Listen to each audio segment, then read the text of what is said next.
Rudy Giuliani goes on live TV and makes a huge admission about President Trump and Stormy Daniels. And it totally contradicted what the president had been saying all along. Well, today, Trump tried to clarify, but he didn't make things any clearer, or for that matter, any better for Rudy. Then we take a look at what happened to Rudy. How did he go from America's mayor to a guy comparing the FBI to Nazi stormtroopers?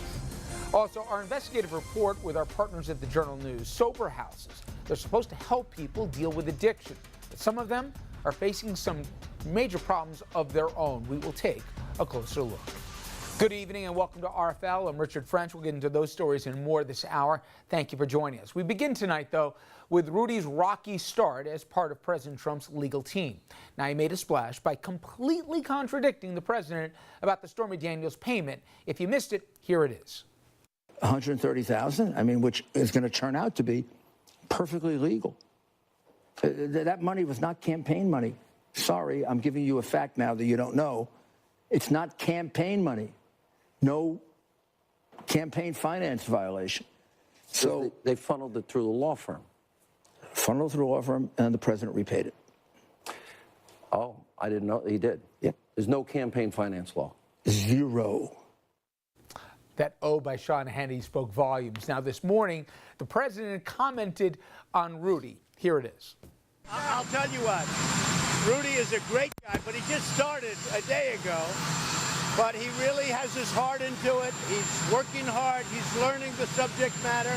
So Rudy knows it's a witch hunt. He started yesterday. He'll get his facts straight. He's a great guy. But what he does is he feels it's a very bad thing for our country, and he happens to do it. Talk about the Keystone Cops here. Now, he'll get his facts straight. Did you catch that part here? Not exactly a supportive boss. And Rudy issued a statement reading in part, quote, "The payment was made to resolve a personal and false allegation in order to protect the president's family. It would have been done in any event, whether he was a candidate or not. References to timing were not describing my understanding of the president's knowledge, but instead my understanding of these matters," end quote. But Trump was not done talking about the Stormy story. Here he is again. Mr. President, when did you change your story on Stormy Daniels? We're not changing any stories. All I'm telling you is that this country is right now running so smooth. And to be bringing up that kind of crap and to be bringing up witch hunts all the time, that's all you want to talk about. You're going to see, excuse me. You did not know no, but you have to, the payment. Excuse me, you take a look at what I said. You go back and take a look. You'll see what I said. You said no. Excuse me. You go take a look at what we said. Okay, he wants to take a look at what he said. Let's take a look at what he said. Clearly, he lied. Take a listen. Did you know about the $130,000 payment to Stormy Daniels? No. Why did Michael Cohen make it if there was no truth to your allegation? Well, you have to ask Michael Cohen. Michael's an attorney, and you'll have to ask Michael Cohen. Do you know where he got the money to make that payment? I don't know. No. Knows nothing about the money. Back to today. The president also commented on the Russia probe and whether he'll speak with Bob Mueller. I would love to speak. I would love to. Nobody wants to speak more than me. In fact, against my lawyers, because most lawyers, they never speak on anything. I would love to speak because we've done nothing wrong. There was no collusion with the Russians. There was nothing. There was no obstruction, you know? Very funny.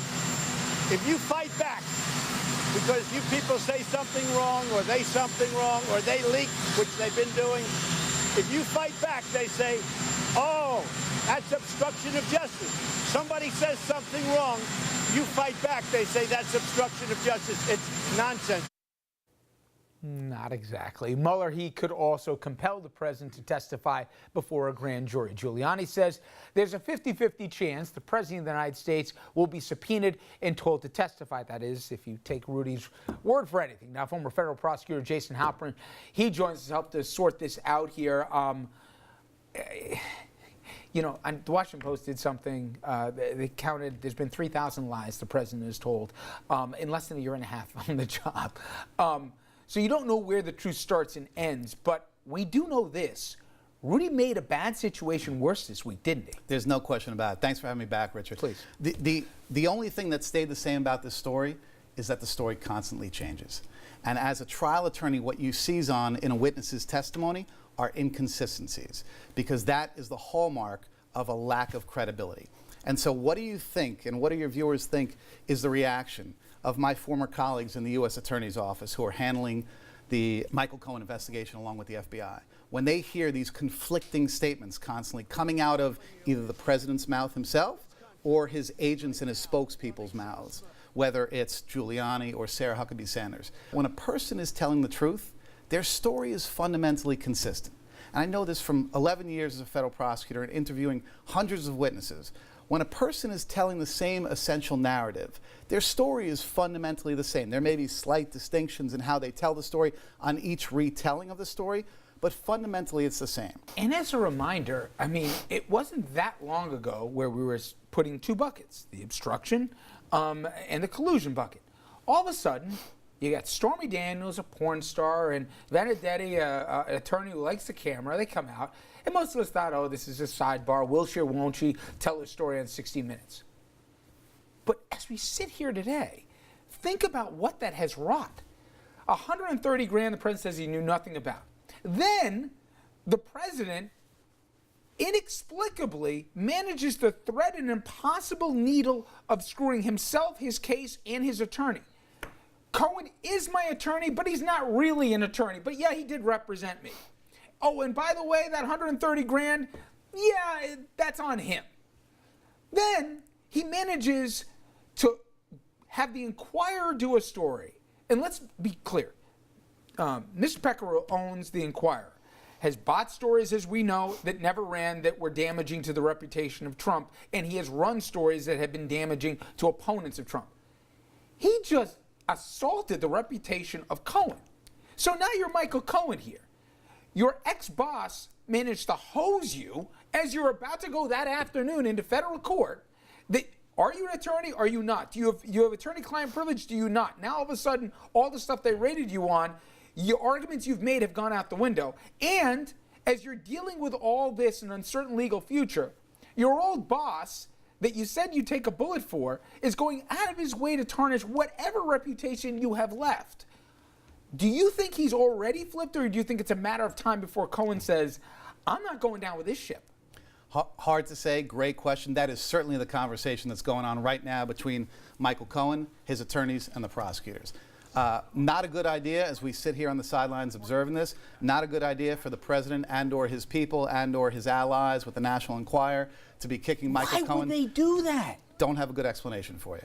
Really don't. I mean, you got to figure, the guy who has been in the Trump orbit and has been his fixer, and Lord knows the amount of fixing that for entails, many years. For many years, that he is being assailed by Trump right now when he's looking at possible real time. That's crazy, given they have at least 4 of the guys who are now cooperating witnesses. Yeah, absolutely. And look, we've said this before. The president, Sarah Huckabee Sanders, just said again in her statement this week that the Russia probe is a witch hunt and this is all nonsense. Look, the Mueller investigation has been remarkably fruitful in a relatively short period of time. White-collar investigations that we've discussed previously can take years. Years and years. In less than a year, just about 1 year, they have 19 or so indictments, 5 guilty pleas.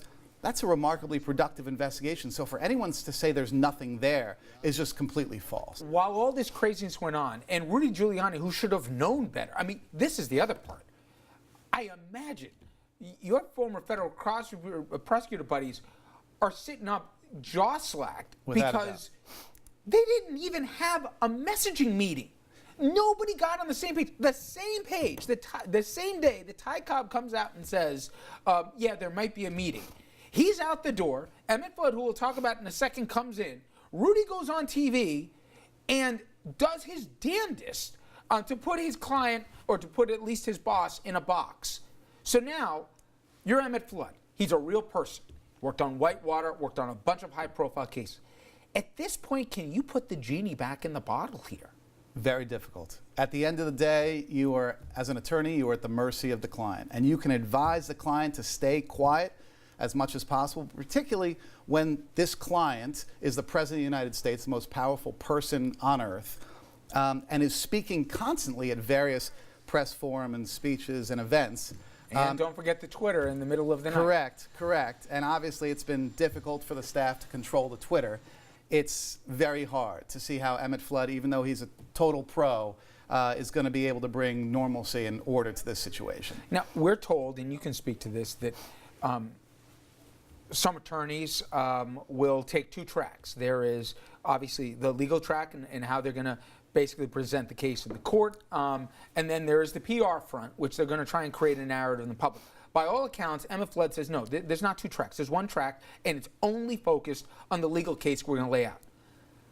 Is he going to stay on board if you got Rudy going on Fox TV here and everybody else throwing out sidebars? I mean, Jay Sekulow is the one who, by all accounts, Trump's counsel also, who's the one leaking the questions that he claims today, the president, that it's coming from the Mueller probe, but in fact it was his own attorney who sent those 49 questions that apparently were put forward. Does Flood stick around for this? How does it work? I think too soon to say since he just came on board this week. We'll see how it plays out over the next weeks and months. But clearly, the smart legal advice is to stay focused on the legal and leave the PR for somebody else. So Emmett Flood is taking exactly the right approach. But the question is, Richard, who's speaking for the president at this point, right?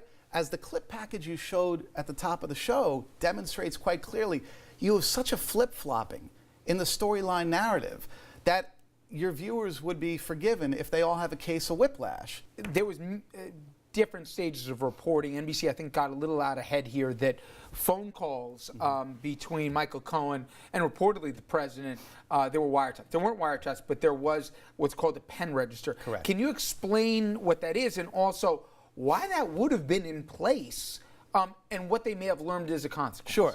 So pen registers are a useful tool for law enforcement. And basically what a pen register does is it does not track content of a phone call. What it will do is show that Jason Halpern called Richard French on Friday afternoon, May 4th at 2 p.m. And it'll show the calls to and from a certain phone number. So let's say they knew Michael Cohen's phone number. It shows incoming and outgoing phone calls, but it doesn't give you the content. It doesn't give you the actual recording. Do you need a warrant to get that? You do. You need a search warrant. But, and you hit on it exactly, a pen register is almost always a precursor to getting a search warrant to wiretap a telephone conversation and telephone calls on a specific phone number. People should take away something from the insanity that's been the last week here as it relates to this. What's your takeaway? What should they look forward to in the coming days and weeks where you think another shoe might drop? I would say this. This is not the norm. I prosecuted white-collar cases for years and years.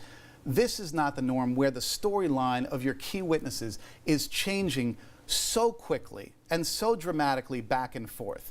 You're lucky as a prosecutor or defense attorney cross-examining a key witness for the government. You're lucky if you have one or two really nice inconsistencies.